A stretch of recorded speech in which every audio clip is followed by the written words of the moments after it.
In the summer of 1996, the world came to Atlanta expecting a celebration.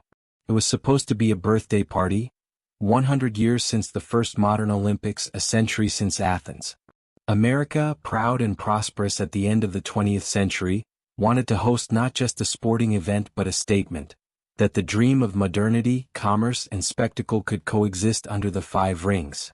The Cold War was over. The old rivalries had faded. The games were coming home to the land of Coca-Cola and cable television.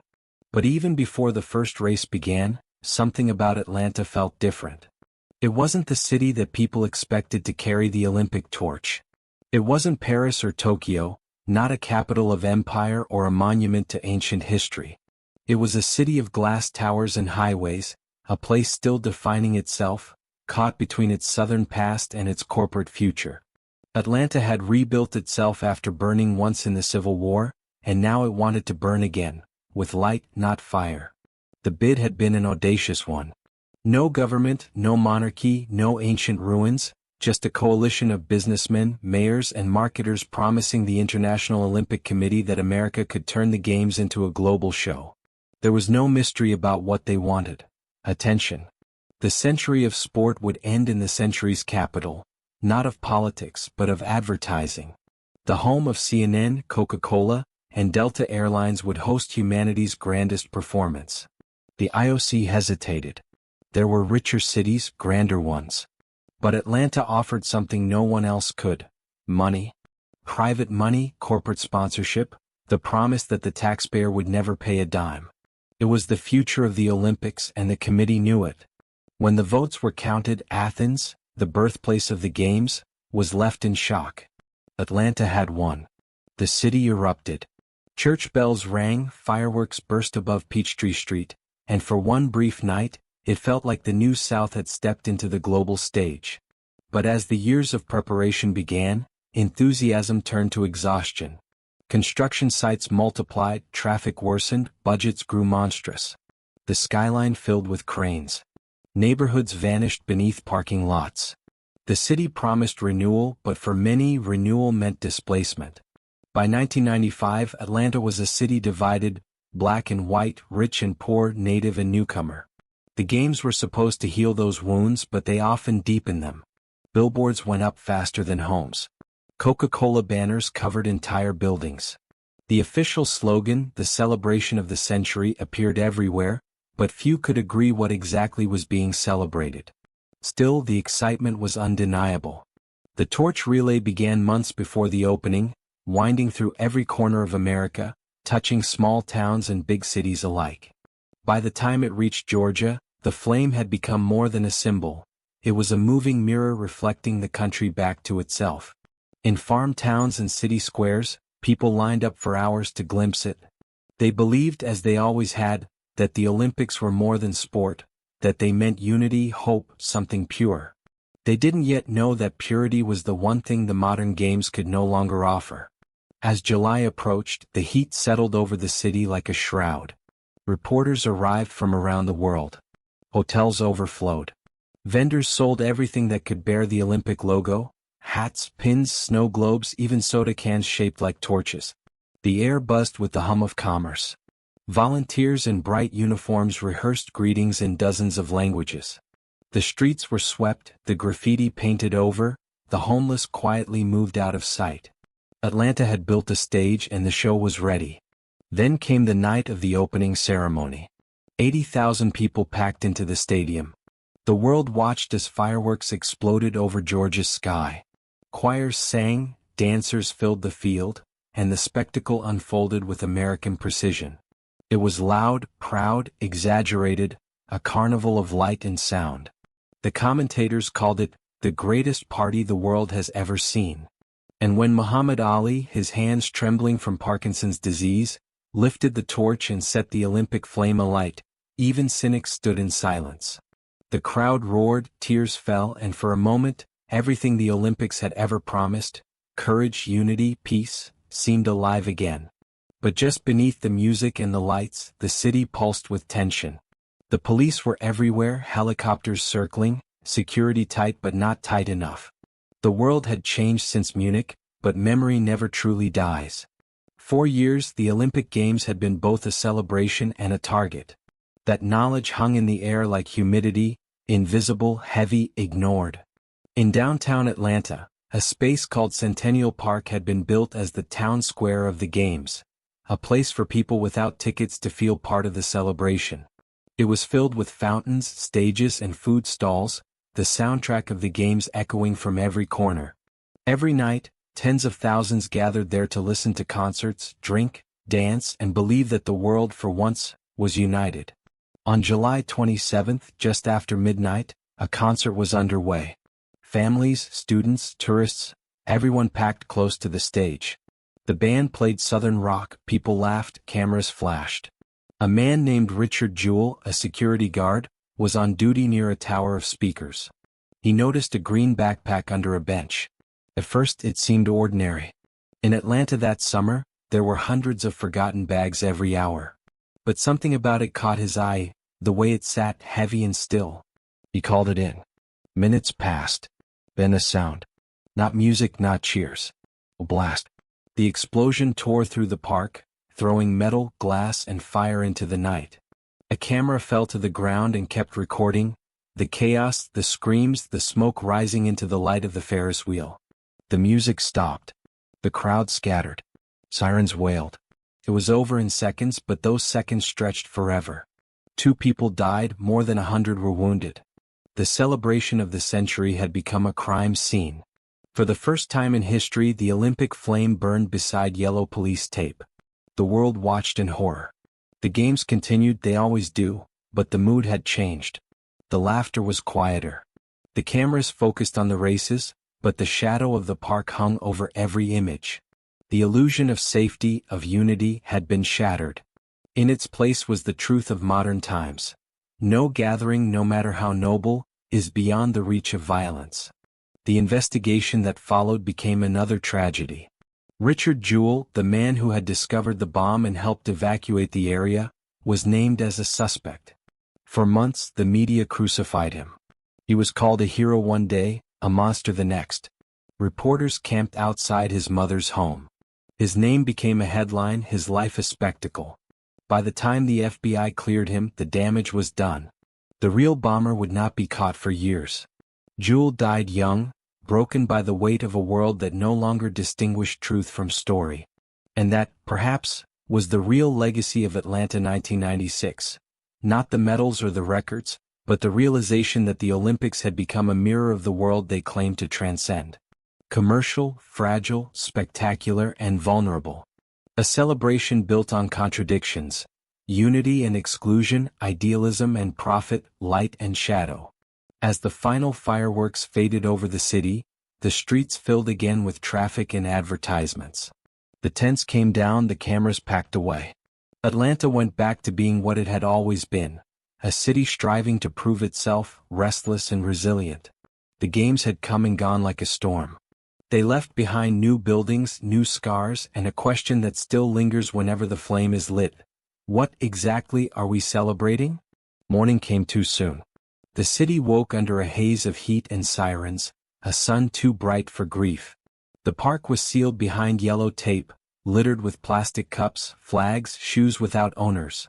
Reporters swarmed the fences, their microphones trembling with urgency. Officials repeated the same lines.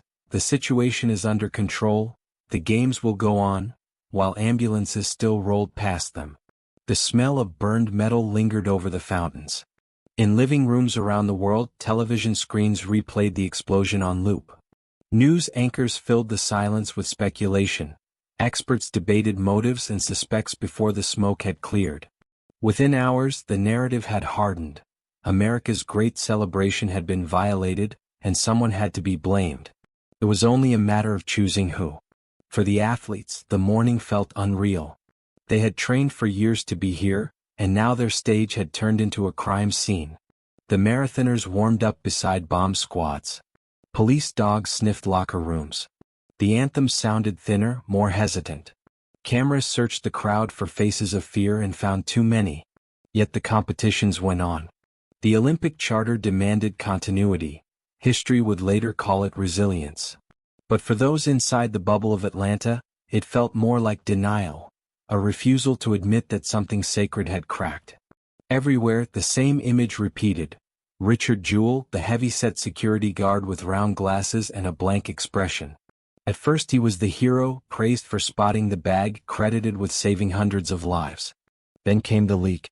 Someone inside the FBI whispered that Jewell fit the profile of a lone bomber. Within a day his life became another kind of arena.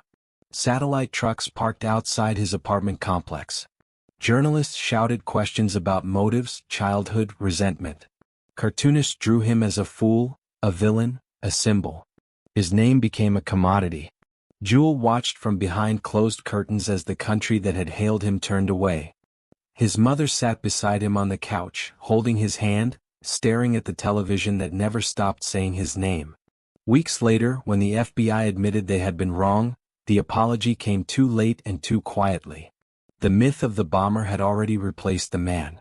Years afterward, when the real culprit was found hiding in the mountains, a survivalist driven by hatred of the government, few people cared. The story had moved on. Atlanta had taught the world that tragedy was just another form of programming. The city tried to recover its rhythm. Street cleaners washed the blood from the pavement. Souvenir shops reopened. Each morning, volunteers swept Centennial Park as if scrubbing memory itself. The concerts resumed, smaller, nervous. Security checkpoints doubled.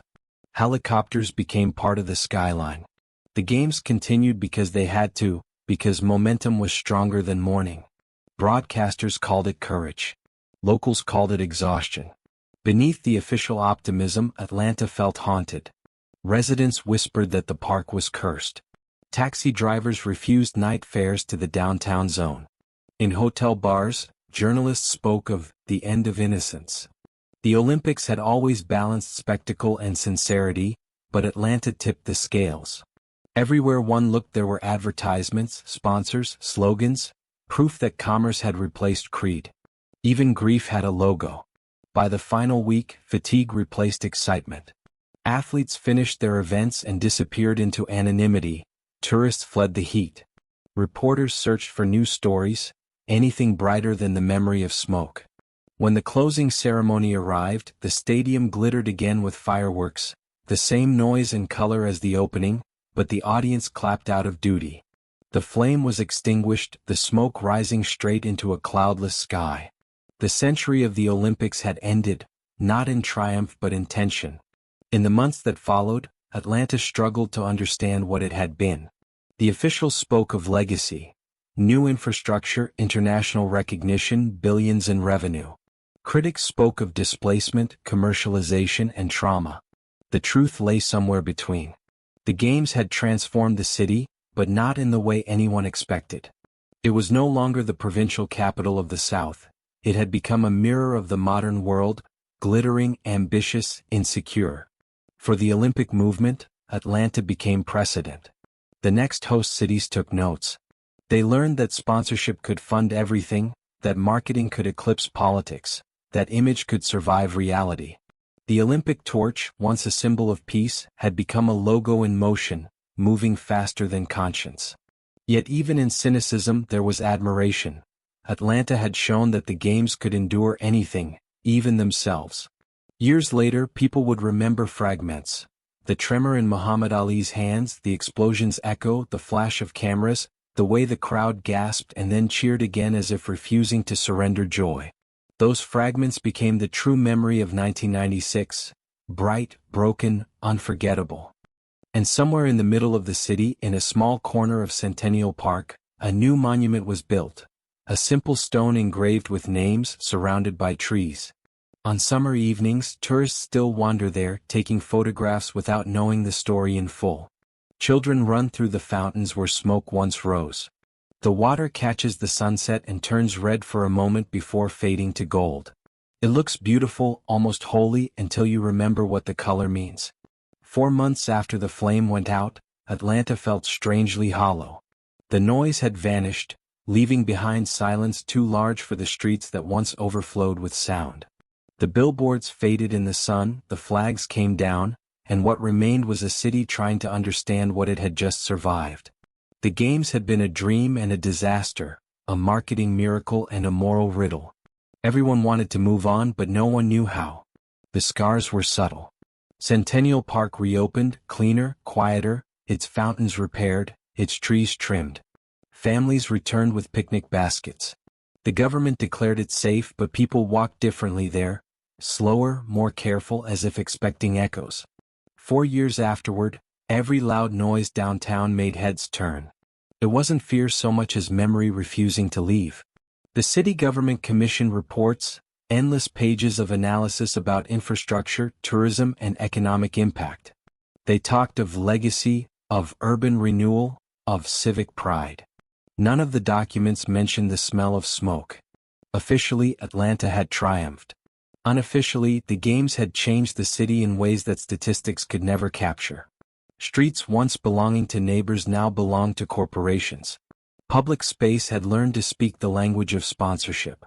Even grief had a logo, even silence an advertisement. Richard Jewell's story faded from the headlines, replaced by new scandals, new crimes, new distractions. But in homes across America, his case left an aftertaste, the uneasy realization that truth could be written and erased by ratings. The man who had been both hero and villain died in 2007, his heart giving out in a small apartment not far from where the bomb had exploded. The real bomber, arrested years later, became a footnote. Atlanta had moved on, but the moral wound never closed. It simply became part of the city's rhythm. Meanwhile, the Olympic movement studied Atlanta carefully. It learned that spectacle sells, that fear drives attention, that the Games could no longer survive on ideals alone. For the next hosts, Sydney, Athens, Beijing, security became the new religion. Fences grew higher, budgets soared, and the presence of soldiers replaced the spirit of volunteers. The century that began with Coubertin's dream of unity ended with X-ray machines and surveillance cameras. The Games had finally caught up with the modern world. In Atlanta, this transformation was visible everywhere. The downtown district, once filled with small diners and corner stores, turned into a corridor of glass. CNN's headquarters expanded. New hotels rose where old neighborhoods had stood. The city marketed itself as the New South, progressive, multicultural, reborn.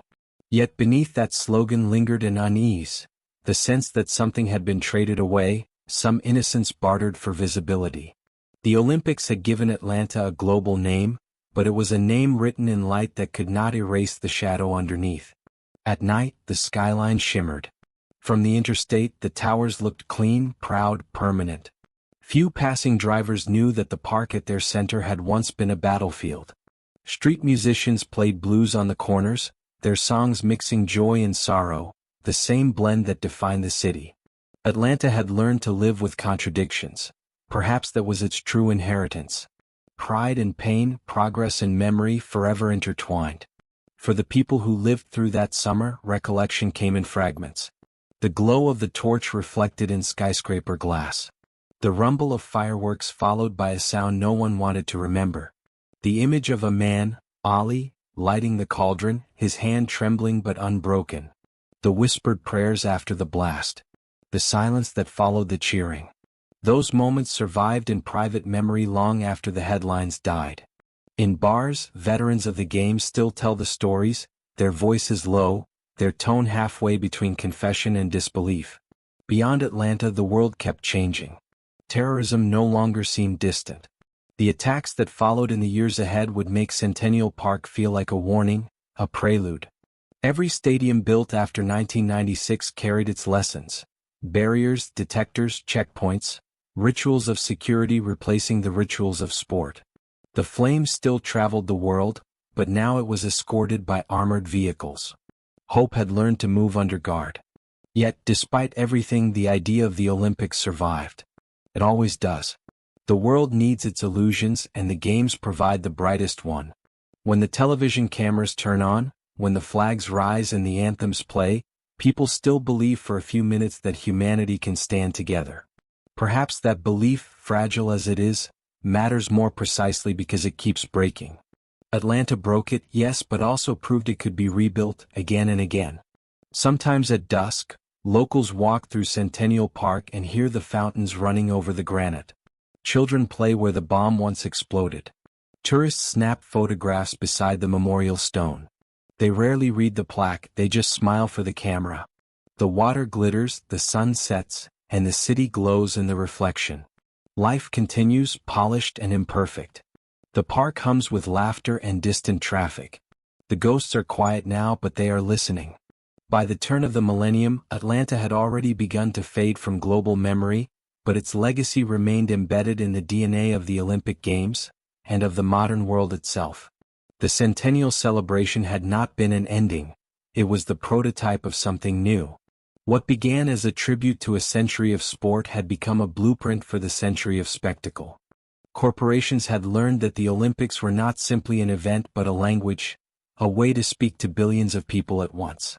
The images of Atlanta, replayed in commercials and highlight reels, taught them that emotion could be packaged, patriotism monetized, tragedy branded. Even the explosion became a form of currency, a story of resilience that fit perfectly into marketing scripts. The city's pain was polished into inspiration, sold back to the public as proof of progress. The games no longer belonged to the athletes or the fans. They belonged to the sponsors. Inside the International Olympic Committee, the mood shifted. The romantic vocabulary of amateurism and humanism was replaced by corporate terms. Partnership, revenue stream, global reach. Deals were made not in stadiums but in boardrooms. Television rights became the real medals. The nations that once competed for honor now competed for ratings. Atlanta had shown how well it could work, and how easy it was to hide the cost. The city itself lived the contradiction. In the years that followed, downtown Atlanta was reshaped entirely around its Olympic core. Streets that once carried protesters and vendors became pedestrian promenades lined with franchise cafes. The Olympic Village was converted into student housing. The stadium became Turner Field, home to the Braves. The games had left behind a skeleton, and the city learned to live inside it. It wasn't rebirth, it was adaptation. For many Atlantans, the Olympics remained both pride and wound.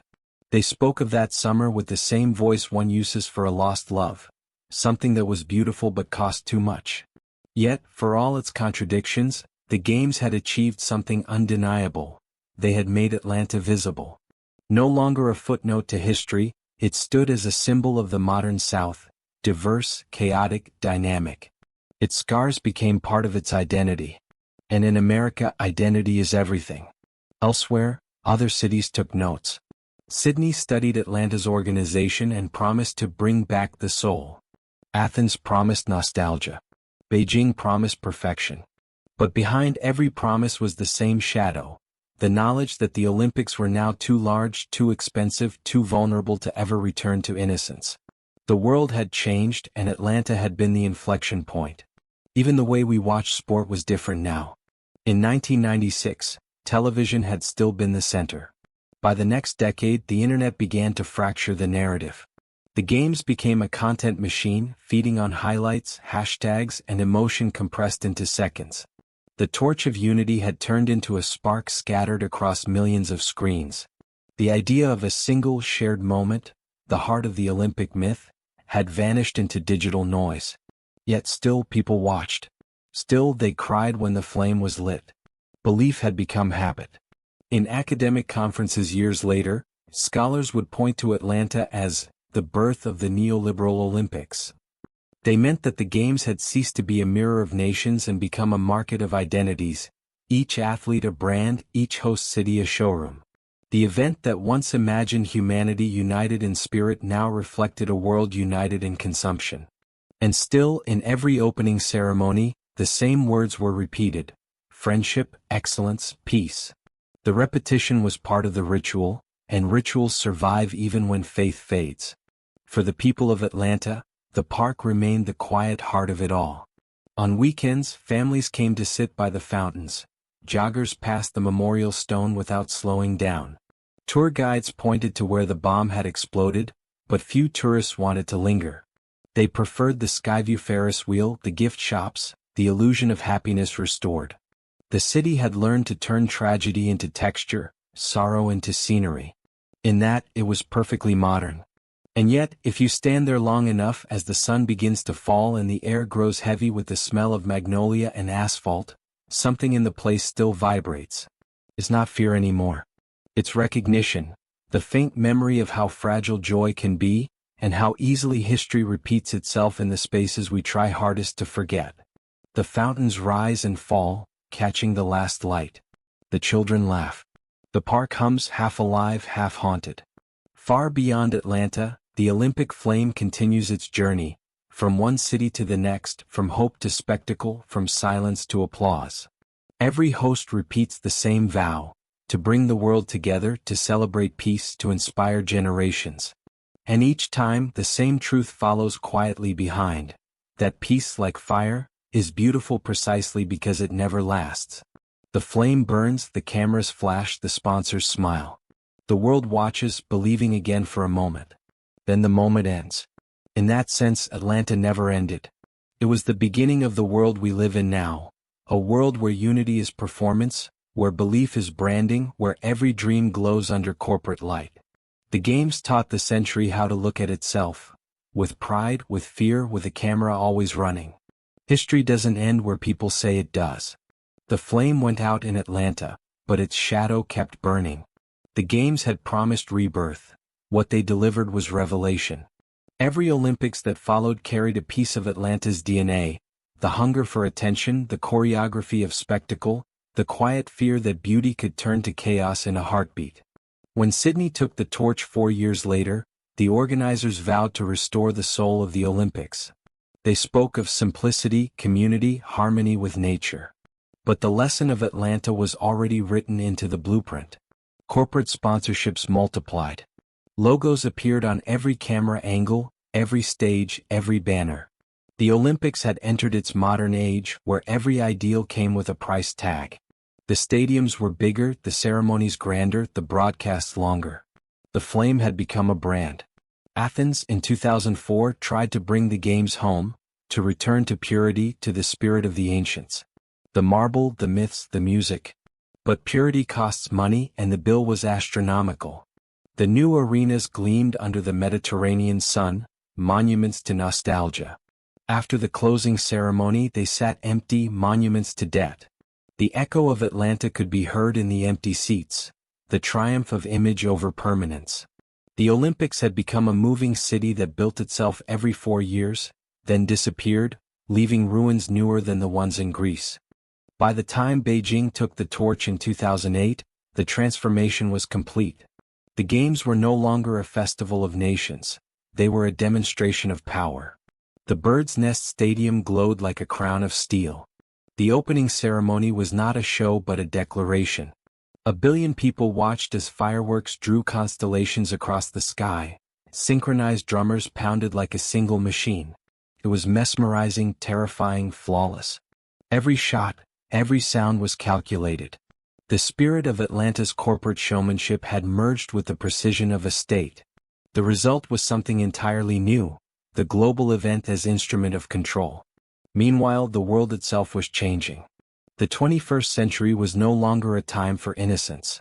Terrorism, surveillance, social media, everything Atlanta had foreshadowed had become daily life. Every Olympic venue now resembled a fortress. The bag checks, the snipers on rooftops, the cameras on every lamppost. The Games were safer, yes, but also sadder. Security had become the architecture of trust. The old idea that the Olympics could transcend politics had vanished. Now they embodied it. Atlanta's legacy wasn't only in the steel and glass, it was in the language people used. Legacy projects, public-private partnerships, sustainable branding. These were the new myths of the modern Olympics, words that sounded noble but hid the machinery beneath. In reality, each host city learned to measure success not in unity or peace, but in visibility and profit. Every medal ceremony was a marketing opportunity, every athlete a walking billboard of discipline and national image. The Olympic ideal, that competition could purify the spirit, had been replaced by the belief that competition itself was the spirit. Still, the illusion worked. People kept believing. They needed to. The world had grown too divided, too uncertain. The Games offered 2 weeks where flags waved without malice, where enemies could stand on the same podium. Even if it was an illusion, it was one the world could live with. The only thing more dangerous than false hope is no hope at all. Back in Atlanta, times softened the memory. The city moved on, became a hub of film studios, technology, and sports franchises. Centennial Park became a normal place again. Weddings, concerts, festivals. The ghosts learned to share the space with laughter. The fountain that once reflected fire now reflected neon lights from the Ferris wheel. People still touched the memorial stone, some without knowing why. That's how memory works. It turns history into habit. Every few years, the Olympic torch returns to American soil on its way to another city. It always stops in Atlanta. When the flame passes through, old volunteers from 1996 come out wearing faded uniforms, waving at the procession. Some of them cry. They say they can still feel the heat of that summer, the pride, the terror, the disbelief that something so grand and so fragile could have happened here. The younger generations smile politely. For them, Atlanta 1996 is just footage on YouTube, a montage of fireworks and music. The meaning has dissolved into pixels. But if you listen carefully in the quiet between the laughter and the traffic, you can still hear the echo, the heartbeat of that night when celebration became tragedy, when innocence met reality and neither survived. It's faint now, like the sound of an old broadcast fading into static, but it's there. And it reminds us that the Olympics, like the world they reflect, are built on contradiction, glory and greed, unity and fear, humanity and spectacle. The fire that lights the games burns both ways. Time did what time always does. It blurred the edges. The noise of the games faded into traffic, the stadiums aged, the medals dulled, and the world moved on. Yet something of Atlanta remained, not in its buildings or its slogans, but in the way the world learned to see itself after that summer. The Olympics had always claimed to be a mirror of humanity at its best. After Atlanta, the mirror cracked, and for the first time everyone could see the machinery behind the reflection. The games were no longer a dream shared by nations. They were a performance sustained by sponsorships, politics, and faith in the idea that spectacle could replace belief. It wasn't corruption, it was evolution. The century of innocence had ended under the lights of Georgia. Still, the flame keeps traveling. Every 4 years it is lit again, carried across borders by thousands of hands that don't know each other. The cameras follow it, children cheer, and for a few moments, the world looks the way it wants to be, unified, graceful, kind. That image is worth protecting even if it isn't always true. The games endure not because they are pure, but because they remind us how badly we wish to be. In the decades since, Atlanta has become just another city on the Olympic map, but when the torch passes through, people still stop to watch. They line the sidewalks, clap, take photographs. Somewhere deep inside, they remember the feeling of 1996. The heat, the music, the explosion, the silence after. They remember how fragile joy can be. And maybe that is the real legacy, to keep remembering even when it hurts. The park still stands. Children run through the fountains that once hid shrapnel, their laughter scattering where screams once echoed. At night, the Ferris wheel lights spin above the skyline, a halo of electric color reflected in the glass towers. Tourists point their phones, capturing a version of the city that feels eternal. The ghosts watch quietly, patient, unseen. History is polite that way, it waits its turn. Every civilization builds monuments to its contradictions. The Greeks had their temples, the Romans their arenas. The modern world has the Olympics, a traveling shrine to effort and illusion. And in its heart still burns the lesson of Atlanta, that progress and peril are twin flames, and that the brighter we make one, the more clearly we see the other. In the end, the story of Atlanta 1996 is not about a bomb or a celebration, or even a century of sport. It is about the moment humanity looked at its own reflection and decided to keep smiling, no matter what stared back. It is about our need to gather, to cheer, to light torches in the dark even when we know the dark will return. It is about the price of believing in something we know will break, and the strange, beautiful instinct to believe anyway. As the narrator's voice fades, imagine the camera rising above Centennial Park. The fountains shimmer in the dusk, water catching the last light of the day. The memorial stone gleams softly, unread by the crowd around it. The city hums below, alive, restless, forgiven. The sound of air rang, or maybe America the Beautiful plays faintly under the noise of traffic. It doesn't matter which. They both mean the same thing now: longing, memory, endurance. The world is older, wiser, more afraid, but the flame still burns. It burns in stadiums, in streets, in the eyes of those who still think that for a few days every 4 years, we might actually be one people. That hope is fragile. That hope is everything. And somewhere, above the lights of Atlanta, the smoke of that old fire still drifts into the night sky, invisible but unforgotten. A reminder that even the brightest celebrations cast shadows, and that sometimes, the shadows are what make the light worth seeing. Fade to black. After Atlanta, the world did not return to normal. It simply moved forward, learning to live inside its own reflection. The games that followed carried the same promise: unity, peace, celebration, but they carried something else too: suspicion. The century had changed, and with it, the meaning of safety. When the towers fell in New York 5 years later, the illusion of openness collapsed with them. From that moment, every Olympic venue became a fortress. The old images of children waving flags at open ceremonies were replaced by soldiers behind concrete barriers. The Olympics, once a symbol of freedom, now moved under the shadow of fear. The stadium still shone, the music still played, but the silence beneath the applause had grown louder. In Sydney 2000, security was subtle, polite, almost invisible, a whisper of control behind the smiles. By Athens 2004, it was everywhere. Armed patrols, helicopters, no-fly zones, cameras watching every face. The birthplace of the Games had become a laboratory for a new kind of vigilance. The world called it necessary. The word terror had become a passport for surveillance. For the athletes, it was background noise. For the spectators, it was the new price of wonder. Beijing elevated control into art. Nothing in 2008 was left to chance. Not a step, not a breath, not a word. Thousands of performers moved like gears in a single vast machine.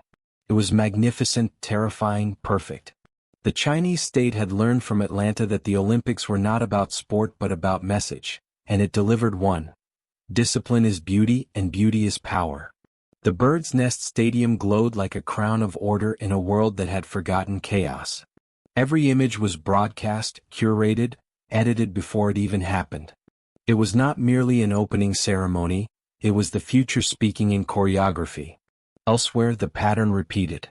London 2012 promised joy and inclusivity, but its sky was filled with drones. Sochi 2014 promised peace and sport, but its borders were drawn in smoke and politics. Rio 2016 promised passion, but the walls of poverty still stood behind the fireworks. Each Games reflected its time, each torch a mirror burning with new anxieties. Atlanta had shown that the Olympics could survive disaster. The new century showed that they could thrive on it.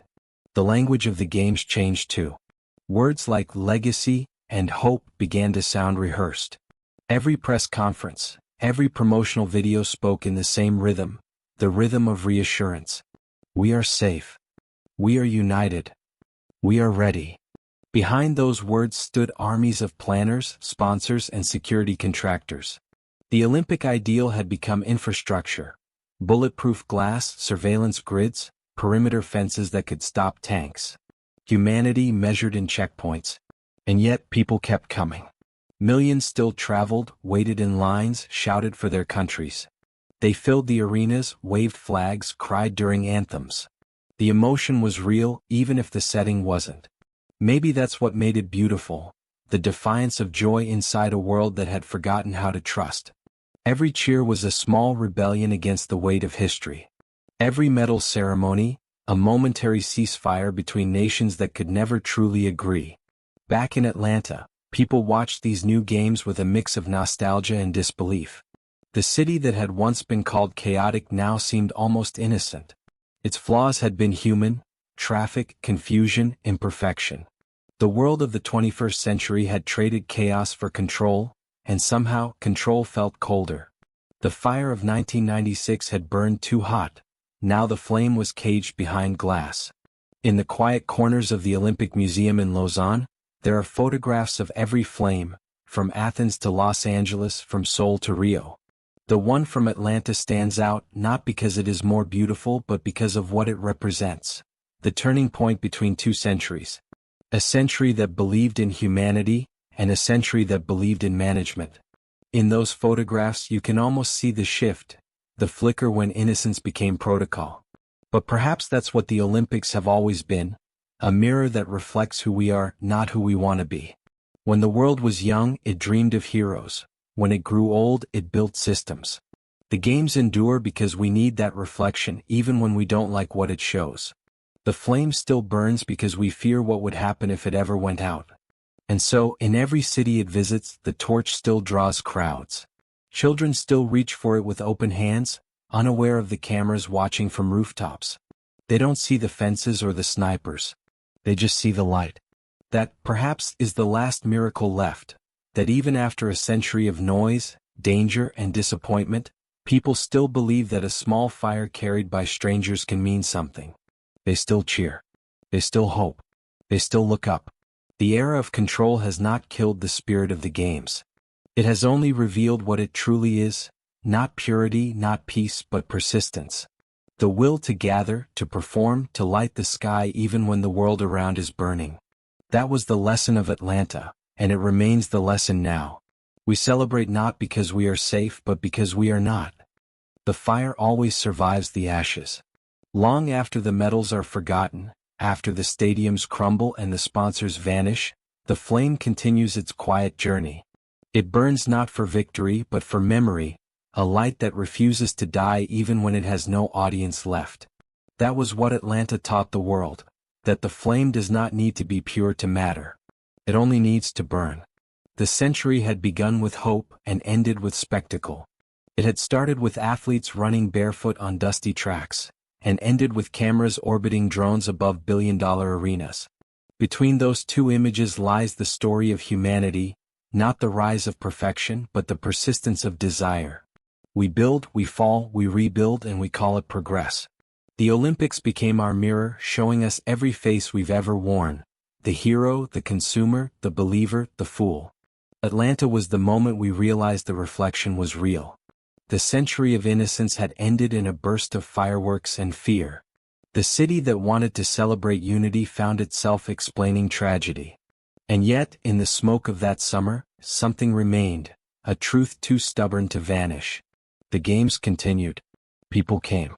The torch was lit again. Humanity, scarred and unrepentant, kept moving forward. That, perhaps, is the real meaning of the Olympic flame. It is not peace. It has never been peace. It is defiance. A declaration that even in a world built on division and disappointment, we will still gather, still cheer, still pretend we are one. Because pretending is how hope begins. Every city that hosts the games learns the same lesson. When the crowd leaves, what remains is silence. And then, slowly, the echo of everything that was said, sung, and lost. The torch moves on, and the city returns to its own life, changed in ways it cannot explain. The roads stay wider, the debts deeper, the ghosts quieter. But somewhere in that silence there is also pride. The knowledge that for a brief moment, it stood at the center of the world and did not collapse under the weight of its own contradictions. Atlanta carries that knowledge still. The skyline has grown higher, the park is full of light and laughter again. But at night, when the air thickens with summer heat, you can still feel the pulse beneath the pavement. The memory of a night when joy became fire and fire became memory. The city lives with that rhythm now, as all cities do after the flame passes through them. It burns quietly, inwardly, like a secret that refuses to cool. And what of the world beyond? The games continue, each one bigger, brighter, louder. The camera sharper, the music grander. The words are the same: friendship, excellence, peace, repeated like a prayer that no one quite believes but everyone still needs. Maybe that is the point.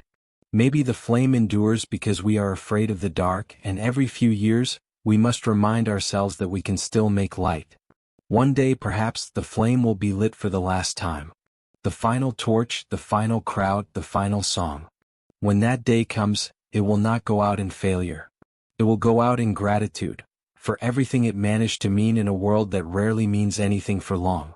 Until then it will travel on, flickering between hands, carried by strangers who have no idea whose fire they hold. Because the fire that began in Athens, that passed through Berlin, Tokyo, Mexico, Moscow, Seoul, Barcelona, and Atlanta, was never about perfection. It was about persistence. The simple, impossible act of keeping light alive. And in that sense, Atlanta was not the end of a century, it was the beginning of truth. That joy and fear are twins. That unity and control walk side by side. That every celebration is also a confession. The flame burned brighter that summer not because the world was at peace, but because it wasn't. It burned because we needed it to. Now, as the night deepens over the park, the fountains shimmer under the stars. The wind moves through the trees, carrying the faint echo of a song once played on the loudspeakers. Distant laughter, a final chord, a siren fading into quiet.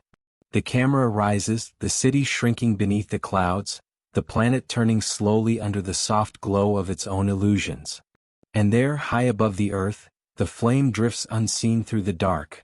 No longer an emblem, no longer a logo, just light against endless night. A reminder of who we were and who we still are, a species that keeps trying to believe in itself. The fire remains. It always will.